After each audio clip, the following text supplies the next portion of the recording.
প্রিয় শিক্ষার্থীরা, স্বাগত জানাচ্ছি ইউনিক স্কুল থেকে। আজকের এই ক্লাসে আমি তোমাদের সামনে আলোচনা করব ভূগোল দ্বিতীয় পত্রের 200টি গুরুত্বপূর্ণ এমসিকিউ। প্রথমে প্রথম অধ্যায় মানব ভূগোল। মানব ভূগোলের প্রধান আলোচ্য বিষয় কোনটি? যেহেতু মানব ভূগোল সাধারণত আলোচনা করে মানুষ নিয়ে, তাই মানব ভূগোলের প্রধান আলোচ্য বিষয় হচ্ছে মানুষ ও পরিবেশ। সঠিক উত্তর ক। মানবীয় ভূগোলের প্রধান উপাদান কোনটি? মানবীয় ভূগোল যেহেতু মানুষ নিয়ে আলোচনা করে, তাই এর প্রধান উপাদান হচ্ছে মানুষ। সঠিক উত্তর গ। প্রাকৃতিক পরিবেশ নিয়ন্ত্রিত চিন্তাধারা কোনটি? প্রাকৃতিক পরিবেশ নিয়ন্ত্রিত চিন্তাধারা হচ্ছে নিমিত্তবাদ। কোনটি পৃথিবীর সর্বদক্ষিণে অবস্থিত মহাদেশের ক্ষেত্রে প্রযোজ্য? সর্বদক্ষিণে অবস্থিত মহাদেশ হচ্ছে একটা শীতলতম মহাদেশ।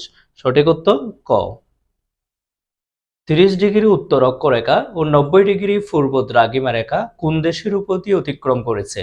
30 ডিগ্রি উত্তর অক্ষরেখা এবং 90 ডিগ্রি পূর্ব দ্রাঘিমা রেখা ভারতের মধ্য দিয়ে অতিক্রম করেছে। সঠিক উত্তর ক, ভারত। মৌলভীবাজার জেলা কোন বিভাগের অন্তর্গত? মৌলভীবাজার জেলা সিলেট বিভাগের অন্তর্গত। অর্থনৈতিক ভূগোলে আলোচিত হয় অর্থনৈতিক ভূগোল, যেখানে অর্থনীতি নিয়ে আলোচনা হয়, তাহলে এখানে অপশন হবে শিকার ও সংগ্রহ বিষয়ক কর্মকাণ্ড এবং উত্তোলন ও আহরণ বিষয়ক কর্মকাণ্ড। অর্থাৎ সঠিক উত্তর হচ্ছে 1 ও 3। ব্রাজিল কোন দেশের উপনিবেশ ছিল? ব্রাজিল একসময় পর্তুগালের উপনিবেশ ছিল। সঠিক উত্তর গ, পর্তুগাল। এশিয়া মহাদেশ পৃথিবীর মোট স্থলভাগের কত শতাংশ? পৃথিবীর মোট স্থলভাগে 30% নিয়ে এশিয়া মহাদেশ গঠিত। নিম্নের মহাদেশগুলোর মধ্যে আয়তনে ক্ষুদ্রতম কোনটি? এখানে যে মহাদেশগুলো দেওয়া আছে, এখানে আয়তনে ক্ষুদ্রতম মহাদেশ হচ্ছে ইউরোপ মহাদেশ। পৃথিবীর শীতলতম মহাদেশ বলা হয় কোনটিকে? পৃথিবীর শীতলতম মহাদেশ বলা হয় অ্যান্টার্কটিকা মহাদেশকে। এবারে একটু উদ্দীপক। অর্থনৈতিক দিক থেকে উন্নত একটি দেশ যার পূর্বে আটলান্টিক ও পশ্চিমে প্রশান্ত মহাসাগর আছে। উদ্দীপকের যে দেশটির কথা বলা হচ্ছে সেটা হচ্ছে যুক্তরাষ্ট্র। অর্থাৎ যুক্তরাষ্ট্রের পূর্বে আছে আটলান্টিক মহাসাগর এবং পশ্চিমে আছে প্রশান্ত মহাসাগর। যুক্তরাষ্ট্র স্বাধীনতা লাভ করে 1776 সালে। সঠিক উত্তর ক। বাংলাদেশের উপর দিয়ে অতিক্রান্ত দ্রাঘিমা রেখা কোনটি? বাংলাদেশের উপর দিয়ে অতিক্রান্ত দ্রাঘিমা রেখা হচ্ছে 90 ডিগ্রি দ্রাঘিমা রেখা। এবার একটা উদ্দীপক। এই উদ্দীপকের দুইটি চিত্র দেওয়া আছে, একটা চিত্র ক এবং চিত্র খ। এখানে প্রথম প্রশ্ন হচ্ছে উদ্দীপকে খ চিত্রের দেশটির অর্থনৈতিক সমুদ্র সীমার দৈর্ঘ্য কত? বাংলাদেশের অর্থনৈতিক সমুদ্র সীমার দৈর্ঘ্য হচ্ছে 322 কিলোমিটার। উদ্দীপকে ক ও খ চিত্রের দেশদ্বয়ের মধ্যে বৈসাদৃশ্য হচ্ছে শিল্পতে, কৃষিতে এবং অভিগমনে। সঠিক উত্তর 1, 2 ও 3। পরবর্তীতে দ্বিতীয় অধ্যায় জনসংখ্যা। জনসংখ্যার সবচেয়ে গুরুত্বপূর্ণ জনমিতিক উপাদান কোনটি?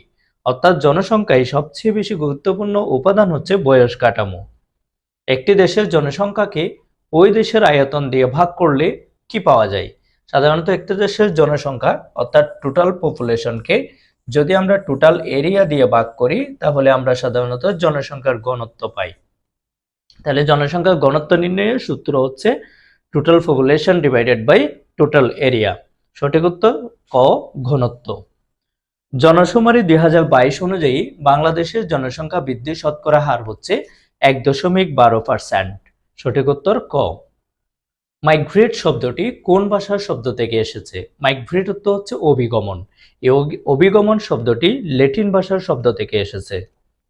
অভিগমনের প্রধান কারণ কি? অভিগমনের প্রধান কারণ হচ্ছে অর্থনৈতিক কারণ। অর্থাৎ মানুষ অর্থনৈতিক সুযোগ সুবিধা অর্জনের জন্য এক অঞ্চল থেকে অন্য এলাকায় গিয়ে থাকে। কোন ধরনের পরিবর্তনের জন্য মানুষ অভিবাসনে আগ্রহী হয়? তাহলে অভিবাসনে মানুষ আগ্রহী হয় অর্থনৈতিক সুবিধা অর্জনের জন্য। নারী ও পুরুষের অনুপাত দেখানোর জন্য ব্যবহৃত পদ্ধতি হচ্ছে বয় পিরামিড পদ্ধতি। সঠিক উত্তর গ। কোন এলাকার জনসংখ্যা পরিবর্তন নিম্নের কোন কোন বিষয়ের উপর নির্ভর করে? একটা এলাকায় জনসংখ্যা পরিবর্তন হচ্ছে কিনা এটা আমরা বুঝতে পারবো ওই এলাকার জন্মহার কেমন, মৃত্যু হার কেমন এবং অভিগমনের উপর। সঠিক উত্তর হচ্ছে 1, 2 ও 3। উন্নয়নশীল দেশসমূহে জনসংখ্যা বৃদ্ধির কারণ। উন্নয়নশীল দেশসমূহে জনসংখ্যা বৃদ্ধি পায় উচ্চ জন্মহার এবং কম মৃত্যুহারের কারণে। সঠিক উত্তর হচ্ছে 2 ও 3। রোহিঙ্গারা মূলত কোন দেশ থেকে এসেছে? আমরা জানি রোহিঙ্গাদের উৎপত্তি হচ্ছে মায়ানমার থেকে। জন্মহার কম দেখা যায় শিক্ষকদের মধ্যে এবং আইনজীবীদের মধ্যে। এখানে সঠিক উত্তর হচ্ছে 1 ও 3। শ্রমজীবীদের মধ্যে জন্মহার বেশি। তাহলে সঠিক উত্তর 1 ও 3। জনমিতিক ট্রানজিশনাল তত্ত্বে বাংলাদেশ প্রারম্ভিক সম্প্রসারণশীল স্তরে অবস্থানের কারণ হচ্ছে বাংলাদেশে চিকিৎসা ব্যবস্থার উন্নয়ন। ট্রানজিশনাল মডেলের আলোকে মালদ্বীপ ও নিউজিল্যান্ড ভিন্ন ভিন্ন ধাপে রয়েছে, কারণ দেশ দুটির মধ্যে বৈসাদৃশ্য হচ্ছে জন্মহারে এবং মৃত্যুহারে। জনমিতিক ট্রানজিশনাল মডেলে বাংলাদেশের দ্বিতীয় পর্যায়ে অবস্থানের কারণ হচ্ছে বাংলাদেশে উচ্চ জন্মহার এবং মৃত্যুহার হ্রাস পাচ্ছে। বাংলাদেশে কোন ধরনের অঞ্চলে জনসংখ্যা সবচেয়ে কম? বাংলাদেশের যে পাহাড়ি অঞ্চলগুলো আছে, এই পাহাড়ি অঞ্চলে জনসংখ্যা সবচেয়ে কম। এবারে আরেকটি উদ্দীপক, 3 দিকে ভারত বেষ্টিত একটি দেশ। তাহলে 3 দিকে ভারত রয়েছে, তার মানে এই দেশটি হচ্ছে বাংলাদেশ। এই দেশের একজন হতদরিদ্র কৃষক হচ্ছে রহিম। তার পরিবারের সদস্য সংখ্যা 5 জন। সে গ্রামে কৃষিকাজ করে জীবিকা নির্বাহ করে। উদ্দীপক উল্লেখিত দেশটির নাম কি? তাহলে উদ্দীপকে বাংলাদেশ সম্পর্কে বলা হয়েছে। রহিমের পরিবারের জনসংখ্যা বেশি হওয়ার ক্ষেত্রে কোন বিষয়টা প্রভাবক? সেগুলো হচ্ছে এই দেশে শিক্ষার হার কম এবং এই দেশের পেশা এখানে একটা গুরুত্বপূর্ণ ভূমিকা পালন করে। লিনজু নেত্রকোনার একটি গ্রামের কলেজ থেকে উচ্চ মাধ্যমিক পাশ করে সাভারের একটি গার্মেন্টসে চাকরি নিয়েছে। সেখানেই সে বসতি গড়েছে। উদ্দীপকে উল্লেখিত অভিগমনের ধরন হচ্ছে, এখানে সে গ্রাম থেকে শহরে গিয়েছে, তাহলে পল্লী থেকে নগর, এটা হচ্ছে তার অভিগমনের ধরন। বলা হচ্ছে লিনজুর যে অভিগমনটা, এই অভিগমনটা হচ্ছে একটা অভ্যন্তরীণ অভিগমন, অর্থাৎ একটা দেশের ভিতরে, এবং এটা আকর্ষণজনিত অভিগমন। 1 ও 2 হচ্ছে সঠিক আনসার। এবার তৃতীয় অধ্যায়, বসতি। 200 পরিবারের অধিক একসাথে বসবাস করে কোন বসতিতে? যখন 200 পরিবার একসাথে বসবাস করে তখন এটাকে নিবিড় বসতি বলা হয়। বসতি গড়ে ওঠার সাংস্কৃতিক নিয়ামক হচ্ছে ওই এলাকার কৃষি। বাংলাদেশের কোন জেলায় সবচেয়ে কম বসতি দেখা যায়? বাংলাদেশের যে পাহাড়ি জেলাগুলো আছে সেখানে সবচেয়ে কম বসতি দেখা যায়। এখানে পাহাড়ি জেলা আছে হচ্ছে বান্দরবান। সঠিক উত্তর হবে বান্দরবান। পানির অভাবে বিলের ধারে কোন ধরনের বসতি গড়ে ওঠে? বিলের ধারে যে বসতি গড়ে ওঠে এটাকে বলা হয় পুঞ্জীভূত বসতি। জলবায়ু মৃত্তিকা বসতি স্থাপনের কোন ধরনের নিয়ামক? এগুলো বসতি স্থাপনের একটা প্রাকৃতিক নিয়ামক, কারণ জলবায়ু মৃত্তিকা এগুলো হচ্ছে প্রাকৃতিক উপাদান। এবার একটা উদ্দীপকে আমরা দেখতে পাচ্ছি রাস্তার পাশে সারিবদ্ধভাবে কিছু বসতি গড়ে উঠেছে। তাহলে উদ্দীপকে এটা কোন ধরনের বসতিকে নির্দেশ করে? এটা হচ্ছে একটা সারিবদ্ধ বসতি। নদীগুলোর সক্রিয়তার অভাবে বাংলাদেশের কোন অঞ্চলে সারিবদ্ধ বসতি গড়ে ওঠে? নদীগুলোর সক্রিয়তার অভাবে বরেন্দ্র অঞ্চলে সারিবদ্ধ বসতি গড়ে ওঠে। বসতি কয় প্রকার? বসতি হচ্ছে 2 প্রকার। কোনো কৃষি জমিকে কেন্দ্র করে এক বা একাধিক পরিবার মিলে যদি কোনো বসতি গড়ে তোলে তাকে কি বসতি বলে? তাকে খামার বসতি বলে, কারণ একটা কৃষিকে কেন্দ্র করে এটা গড়ে ওঠে। বাংলাদেশের আদিবাসী জনগোষ্ঠী কোথায় বসবাস করে? আমরা জানি বাংলাদেশে যারা আদিবাসী জনগোষ্ঠী আছে, সাঁওতাল, মারমা, যারা আদিবাসী আছে তারা বসবাস করে পার্বত্য চট্টগ্রামে। সঠিক উত্তর হচ্ছে গ, পার্বত্য চট্টগ্রাম। আদিকালে কোথায় গঞ্জ বা শহর গড়ে উঠত? আদিকালে শহর গড়ে উঠত নদীর তীরে। নদীর তীরে গঞ্জ বা শহর গড়ে উঠত। একটা উদ্দীপক দেওয়া আছে, শফিক সাহেব ফজরের নামাজ আদায় করে হাঁটতে বের হন। বাসায় ফেরার পথে একটি স্থান থেকে শাকসবজি ক্রয় করেন। সেখানে সপ্তাহে 2 দিন সব ধরনের পণ্যদ্রব্য ক্রয় বিক্রয় করা হয়। তাহলে যে স্থানটি থেকে তিনি শাকসবজি ক্রয় করেন এটা সপ্তাহে মাত্র 2 দিন বসে এবং ক্রেতা বিক্রেতারা সেখানে দূর দূরান্ত থেকে আসেন। সপ্তাহে 1 দিন বা 2 দিন যে বাজারগুলো বসে সেগুলোকে আমরা গ্রামের ভাষায় হাট বলে থাকি। তাহলে এখানে শফিক সাহেবের শাকসবজি ক্রয়ের স্থানটিকে হাট বলা হয়। উদ্দীপকে ইঙ্গিতকৃত স্থানটির বৈশিষ্ট্য হচ্ছে এটি সমতল ও বন্যামুক্ত স্থানে গড়ে ওঠে এবং এটাতে স্থায়ী দোকান থাকে, নিত্য ব্যবহার্য পণ্যের ক্রয় বিক্রয় হয়। সঠিক উত্তর হচ্ছে 1, 2 ও 3। মহানগরের জনসংখ্যা কত হলে তাকে মেগা সিটি বলা হয়? যখন মহানগরের জনসংখ্যা 50 লাখের অধিক হবে তখন তাকে মেগা সিটি বলা হয়। সঠিক উত্তর খ। নগরায়ন শব্দের ইংরেজি প্রতিশব্দ কি? নগরায়ন শব্দের ইংরেজি প্রতিশব্দ হচ্ছে আরবানাইজেশন। সঠিক উত্তর ক, আরবানাইজেশন। নারায়ণগঞ্জ কোন নদীর তীরে অবস্থিত? নারায়ণগঞ্জ শহরটি শীতলক্ষ্যা নদীর তীরে অবস্থিত। শীতলক্ষ্যা নদীকে কেন্দ্র করে এই শহরটি গড়ে উঠেছে। সঠিক উত্তর ঘ, শীতলক্ষ্যা। এগ্রিকালচার শব্দটি কোন ভাষা থেকে এসেছে? এগ্রিকালচার শব্দটি এসেছে ল্যাটিন ভাষা থেকে। ধানের বৈজ্ঞানিক নাম কি? ধানের বৈজ্ঞানিক নাম হচ্ছে ওরিজা সেটিভা। সঠিক উত্তর ক, ওরিজা সেটিভা। মাটির গুণাগুণের জন্য কোন ফসলটি বাংলাদেশের উত্তরাঞ্চলে ভালো জন্মালেও চট্টগ্রামে ভালো জন্মায় না? মাটির গুণাগুণের কারণে আখ হচ্ছে উত্তরাঞ্চলে জন্মায় কিন্তু চট্টগ্রামে জন্মায় না। ধান চাষের জন্য সাধারণত তাপমাত্রার প্রয়োজন। ধান চাষের জন্য যে তাপমাত্রা প্রয়োজন সেটা হচ্ছে 18 ডিগ্রি সেলসিয়াস থেকে 27 ডিগ্রি সেলসিয়াস পর্যন্ত। বিশ্বের শীর্ষস্থানীয় আখ উৎপাদনকারী দেশ হচ্ছে, পৃথিবীর যে দেশগুলোতে আখ উৎপাদন করা হয় তার মধ্যে ব্রাজিলে সবচেয়ে বেশি আখ উৎপাদন হয়। আখ চাষের জন্য কোন ধরনের ভূমি উপযোগী? আখ চাষের জন্য সমতল ভূমি উপযোগী। সঠিক উত্তর ক। নিচে কোন দেশটি ধান উৎপাদনে ষষ্ঠ কিন্তু রপ্তানিতে প্রথম? থাইল্যান্ড। থাইল্যান্ডে ধান বেশি উৎপন্ন হয় কিন্তু তারা রপ্তানিতে একদম প্রথম স্থানে অবস্থান করে। ফসলের হ্রাস বৃদ্ধি বিশেষভাবে নির্ভরশীল সূর্যের স্বল্পতা ও তীব্রতার উপর এবং দিনের স্থায়িত্বের উপর। সঠিক উত্তর 1 ও 2।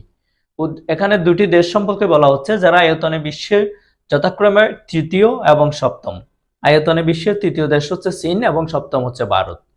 তাহলে এখানে উদ্দীপক ইঙ্গিতকৃত দুটি দেশ হচ্ছে চীন এবং ভারত। এখানে বলা হচ্ছে এই দেশ দুটির মধ্যে উৎপাদনে অধিকতর সাদৃশ্য হচ্ছে তাদের দেশে সাধারণত উৎপাদন হয় গম এবং ধান। পৃথিবীর প্রধান গম উৎপাদনকারী দেশ কোনটি? গম উৎপাদনকারী দেশ হচ্ছে চীন। নিরক্ষীয় অঞ্চলে সাধারণত গম চাষ করা হয় না কেন? কারণ এখানে বৃষ্টিপাত বেশি হয় এবং তাপমাত্রা অধিক থাকে। আখের আদিভূমি কোথায় অবস্থিত? আখের আদিভূমি হচ্ছে ভারতে অবস্থিত। বিশ্বের সর্বাধিক আখ উৎপাদনকারী দেশ কোনটি? আখ উৎপাদনকারী দেশ হচ্ছে ব্রাজিল। কুষ্টিয়া, যশোর এবং ফরিদপুর, দিনাজপুরে কোনটি চাষ করা হয়? আখ চাষ করা হয়। আবার একটি উদ্দীপক, কাঁচামাল হিসেবে একটি ফসলকে কেন্দ্র করে বাংলাদেশের উত্তরবঙ্গে কিছু শিল্প গড়ে উঠেছে যা চট্টগ্রাম অঞ্চলেও দেখা যায় না।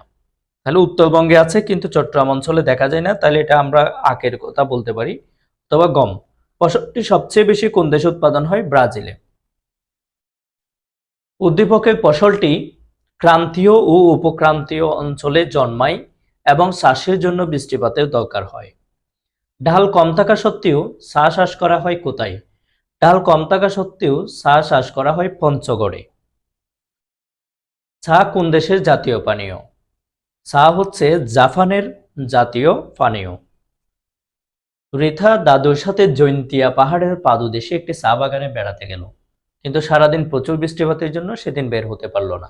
তার মানে সে চা বাগান দেখতে গিয়েছে। এই চা বাগান হচ্ছে সিলেটে অবস্থিত। সঠিক উত্তর ক। বাগান উৎপাদিত পণ্যের উপযোগী পরিবেশ হলো, তাহলে বাগান উৎপাদিত পণ্যের জন্য উপযুক্ত পরিবেশ হচ্ছে প্রচুর বৃষ্টিপাত থাকতে হবে এবং ঢালু জমি থাকতে হবে। ফসল উৎপাদন, পশুপালন, মৎস্য চাষ কোন স্তরের অর্থনৈতিক কর্মকাণ্ড? এটা হচ্ছে প্রথম পর্যায়ের অর্থনৈতিক কর্মকাণ্ড।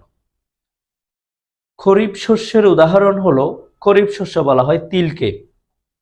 বিশ্ব বাণিজ্যে কোন কৃষির অবদান সর্বাধিক? বিশ্ব বাণিজ্যে ব্যাপক কৃষির অবদান সর্বাধিক। চা, কফি, রাবার প্রভৃতির জন্য প্রয়োজন হয় উঁচু ভূমি এবং ঢালু ভূমি। সঠিক উত্তর 1 ও 2।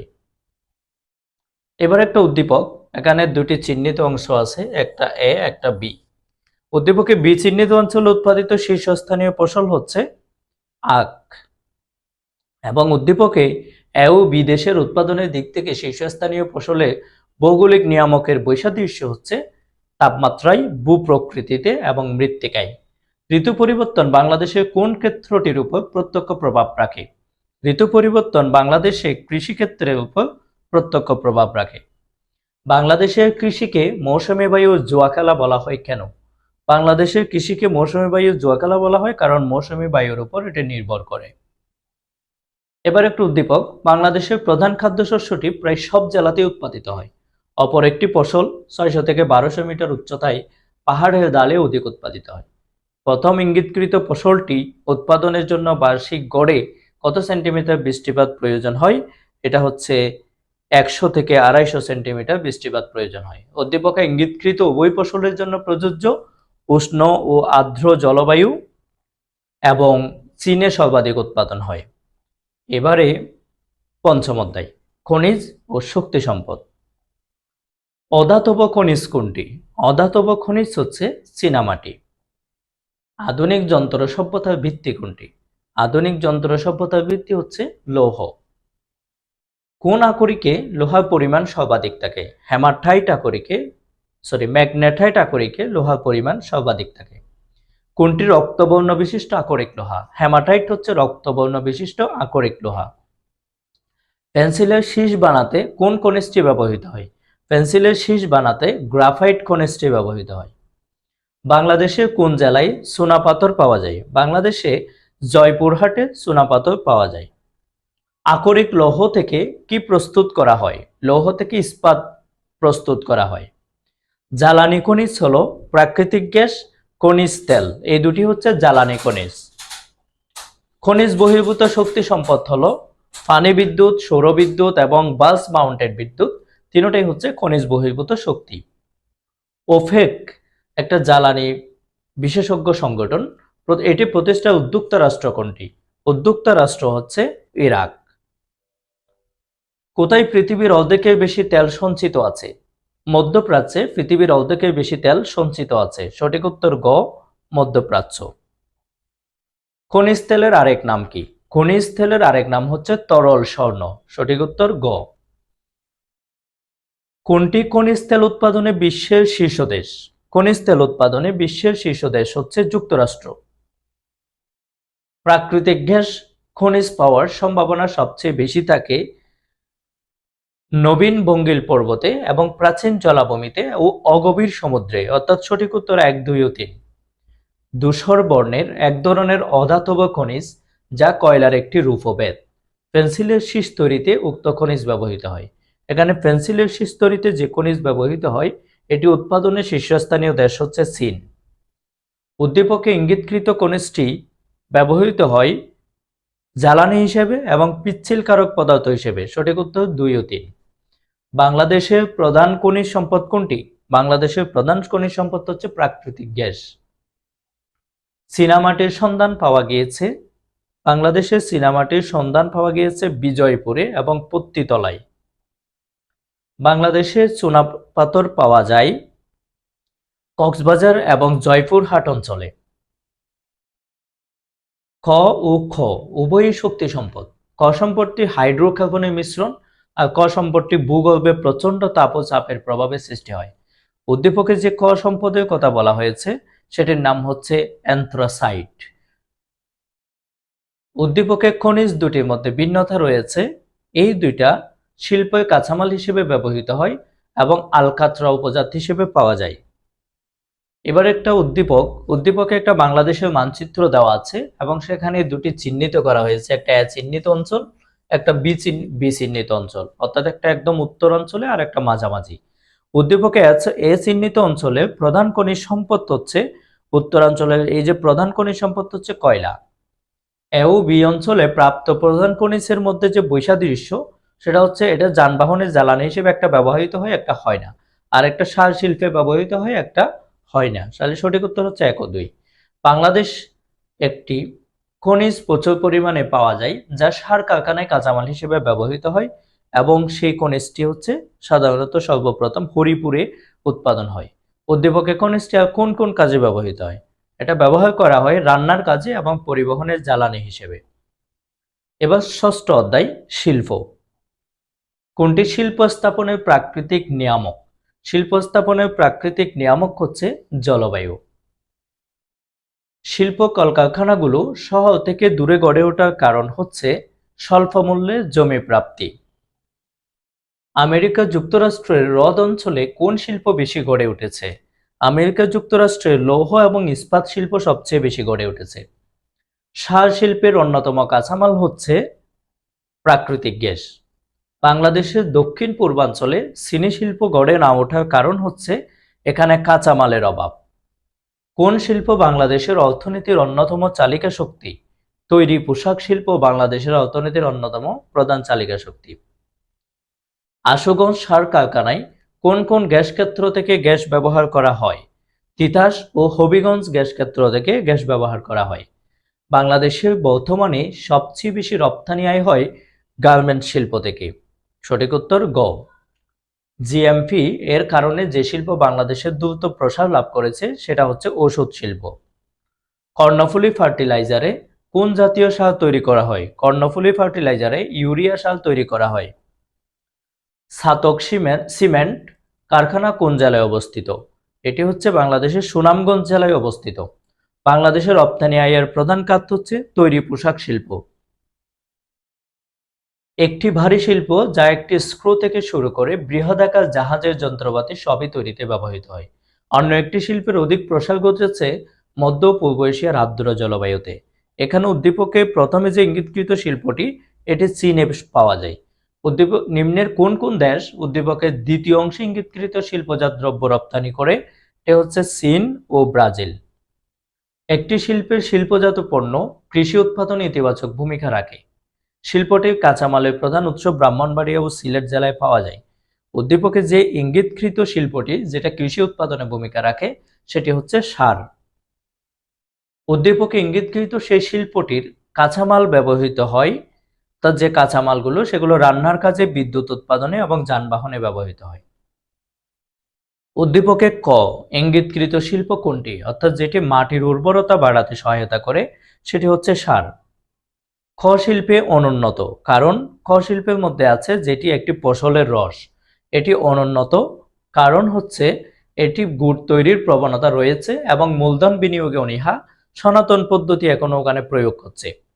এবারে হচ্ছে সপ্তম অধ্যায়, পরিবহন ও যোগাযোগ। বাংলাদেশের সাশ্রয়ী পরিবহন ব্যবস্থা কোনটি? সাশ্রয়ী পরিবহন ব্যবস্থা হচ্ছে নৌপথ। স্বল্প ব্যয়ে অধিক পণ্য পরিবহনে সুবিধাজনক হচ্ছে জলপথ। বাংলাদেশের পরিবহন ব্যবস্থার ক্ষেত্রে সঠিক কোনটি?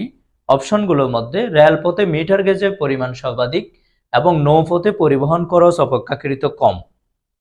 কোন বিভাগে ডুয়েল গেজ রেলপথ রয়েছে? বাংলাদেশে ঢাকা বিভাগে ডুয়েল গেজ রেলপথ রয়েছে। চট্টগ্রাম বন্দর থেকে সিলেটে জ্বালানি তেল পরিবহনে কোন রেলপথ ব্যবহার করা হয়? মিটার গেজ রেলপথ ব্যবহার করা হয়। বাংলাদেশে ব্রড গেজ রেলপথ চালু আছে উত্তরাঞ্চলের জেলাগুলোতে এবং দক্ষিণ পশ্চিমাঞ্চলের জেলাগুলোতে 1 ও 2। বাংলাদেশের উল্লেখযোগ্য স্থলবন্দর হচ্ছে, বাংলাদেশের যে স্থলবন্দরগুলো আছে এর মধ্যে বেনাফুল এবং হিলি হচ্ছে অন্যতম। স্বাচ্ছন্দ্য গতি, ইচ্ছামাফিক চলাচলের সুবিধার কারণে নেত্রকোনায় উৎপাদিত অর্কিড ঢাকার বাজারে শোভা পাচ্ছে। যশোরের রজনীগন্ধা চট্টগ্রামের বাজারের চাহিদা মেটাচ্ছে। এভাবেই প্রত্যন্ত অঞ্চলের সাথে নগরের সংযোগ রক্ষা করে চাহিদা অনুযায়ী পণ্য সরবরাহ করে চলছে উৎপাদন ব্যবস্থা। উদ্দীপকে পরিবহন কাজে কোন ধরনের প্রাধান্য দেওয়া হয়েছে? সড়ক। উদ্দীপকে পরিবহন ব্যবস্থার ক্ষেত্রে প্রযোজ্য হলো সম্পদের সুষম বন্টন, কৃষি যন্ত্রপাতি প্রেরণ, উৎপাদিত পণ্য বাজারে প্রেরণের সহজ সুযোগ সৃষ্টি, ভারী পণ্য বহন কষ্টকর ও ব্যয়বহুল। মংলা বন্দর কোন জেলায় অবস্থিত? মংলা বন্দর হচ্ছে খুলনা জেলায় অবস্থিত। বাংলাদেশের 2টি সমুদ্র বন্দর আছে। সমুদ্র বন্দর নিচের কোন জেলায় দেখতে পাওয়া যায়? সমুদ্র বন্দর খুলনা জেলায় দেখতে পাওয়া যায়। মংলা সমুদ্র বন্দরটি কত সালে গঠিত হয়? এটি 1950 সালে গঠিত হয়েছিল। সমুদ্র বন্দর গড়ে তোলার জন্য নিচের কোনটি অতীব প্রয়োজন? ওখানে পোতাশ্রয় ও প্রচ্ছদভূমি এবং তটরেখা ও উপকূলের গভীরতা দরকার। পোতাশ্রয় মুক্ত থাকে সমুদ্রের প্রভাব থেকে এবং সমুদ্র ঢেউয়ের প্রভাব থেকে, ঝড়ঝাপটার প্রভাব থেকে। বাংলাদেশের সড়ক দুর্ঘটনা বেশি ঘটার কারণগুলো হচ্ছে অদক্ষ লাইসেন্সবিহীন ড্রাইভার এবং বেপরোয়া গতিতে গাড়ি চালানো এবং যান্ত্রিক ত্রুটি। 3টি বন্দরের প্রচ্ছদভূমি রয়েছে কোন অববাহিকায়? 3টি বন্দরের প্রচ্ছদভূমি আছে রাইন অববাহিকায়। বাংলাদেশ ও ভারতের মধ্যে সড়ক পথে প্রধান রুট কয়টি? সড়ক পথে প্রধান রুট হচ্ছে 2টি। প্রস্তাবিত এশিয়ান হাইওয়ের সাথে বাংলাদেশ যুক্ত হলে বাংলাদেশের যোগাযোগ ব্যবস্থায় গড়ে উঠবে চীনের সাথে, থাইল্যান্ডের সাথে এবং মালয়েশিয়ার সাথে। আন্তর্জাতিকভাবে বিমানপথে বাংলাদেশের যোগাযোগ রয়েছে সার্কভুক্ত সকল দেশে, মধ্যপ্রাচ্যে এবং দক্ষিণ পূর্ব এশিয়ায়। এবার হচ্ছে অষ্টম অধ্যায়, বাণিজ্য। বাণিজ্য সংক্রান্ত আন্তর্জাতিক বিরোধ নিষ্পত্তি করে কোন সংস্থা? WTO, world trade organisation. যে কোনো দেশের অর্থনীতিতে দুই ধরনের বাণিজ্য লক্ষ্য করা যায়। দেশের অর্থনৈতিক উন্নয়নে আন্তর্জাতিক বাণিজ্য গুরুত্বপূর্ণ ভূমিকা পালন করে থাকে। উদ্দীপকে উল্লেখিত বাণিজ্যের ক্ষেত্রে সঠিক হচ্ছে এটি আমদানিমূলক ও রপ্তানিমূলক বাণিজ্য এবং এটি বৈদেশিক বাণিজ্য। 2016-17 সালে বাংলাদেশ এশিয়ার একটি দেশ থেকে সবচেয়ে বেশি আমদানি করেছে, যার পরিমাণ প্রায় 13,292 মিলিয়ন মার্কিন ডলার। দেশটির সাথে গুরুত্বপূর্ণ চুক্তি করায় বাংলাদেশ অনেক সুবিধা পেয়েছে। উদ্দীপক অনুযায়ী বাংলাদেশ কোন দেশ থেকে বেশি আমদানি করেছে? উদ্দীপক অনুযায়ী বাংলাদেশ চীন থেকে বেশি আমদানি করেছে।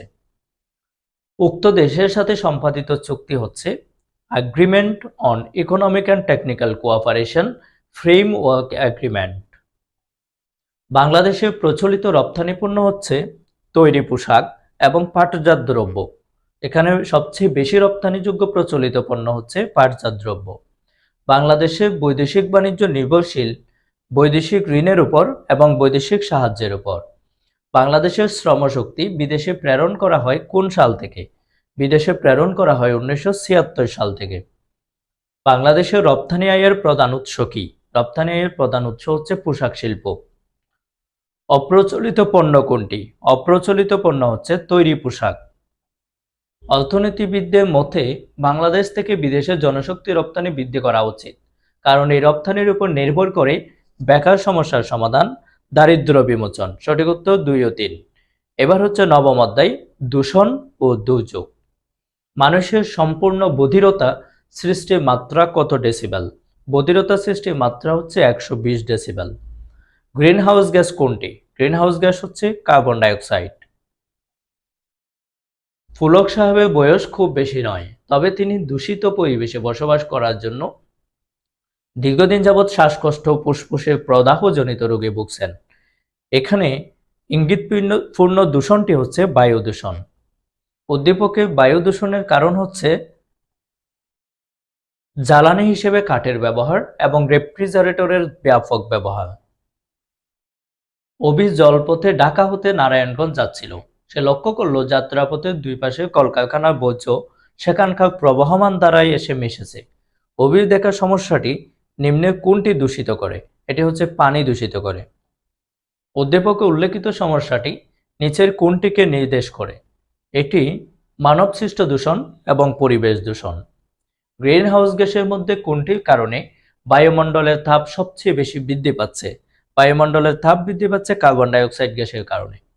বিশ্বব্যাপী গ্রিনহাউস গ্যাসের যে প্রভাব দেখা যায় সেটা হচ্ছে বায়ুমণ্ডলের দূষণের কারণে এবং জলবায়ু পরিবর্তন ও সামুদ্রিক পানির হ্রাসের কারণে। দূষণের ফলে বাতাসে বৃদ্ধি পাচ্ছে, দূষণের ফলে বাতাসে কার্বন ডাইঅক্সাইড এবং সিএফসি গ্যাসের পরিমাণ বৃদ্ধি পাচ্ছে। কোনটির ফলে বাস্তুতন্ত্রের স্বাভাবিক ভারসাম্য বিঘ্নিত হচ্ছে? বাস্তুতন্ত্রের স্বাভাবিক ভারসাম্য বিঘ্নিত হয় অ্যাসিড বৃষ্টির কারণে। বাংলাদেশের প্রলয়ঙ্কারী ঘূর্ণিঝড় সিডর আঘাত হানে 2007 সালে।